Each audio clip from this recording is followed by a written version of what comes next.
Eu queria evitar a expressão familiar, mas eu vou dizer, meu caro irmão Camilo Santana.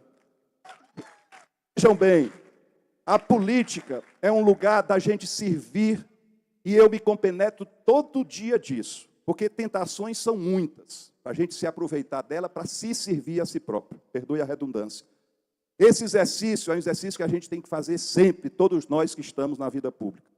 A política é um lugar de servir, e não importa coisas que são da natureza humana, que, por exemplo, é vaidade. Quem não tem vaidade também nem se mexe, porque a gente tem vaidade, a gente deseja respeito, a gente deseja que os filhos da gente se orgulhem da gente.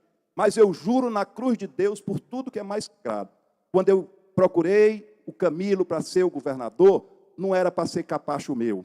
Esse é o primeiro caminho de uma briga. Quando eu procurei o Camilo para ser governador do Estado, eu procurei para ele ser governador do Estado melhor do que eu. Sempre foi o meu desejo. E digo aqui, sem nenhum problema de vaidade. O Camilo é hoje a maior liderança do Estado do Ceará. E eu me orgulho disso.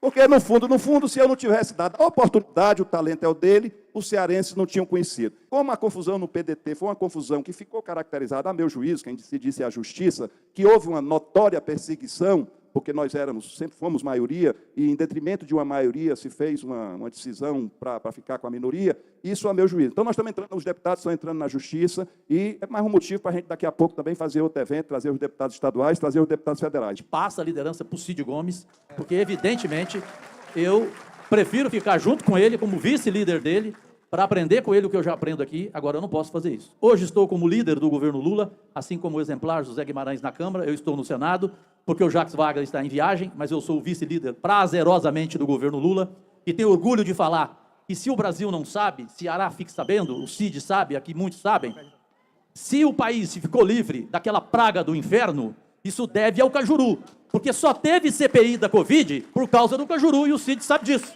Porque eu entrei na justiça com uma ação, porque a CPI estava engavetada, o Alessandro entrou junto comigo, e nós conseguimos, com o ministro Barroso, colocar a CPI que salvou parte do Brasil. Não fosse a CPI, morreriam mais de 1 milhão de pessoas, e essa praga poderia ter continuado.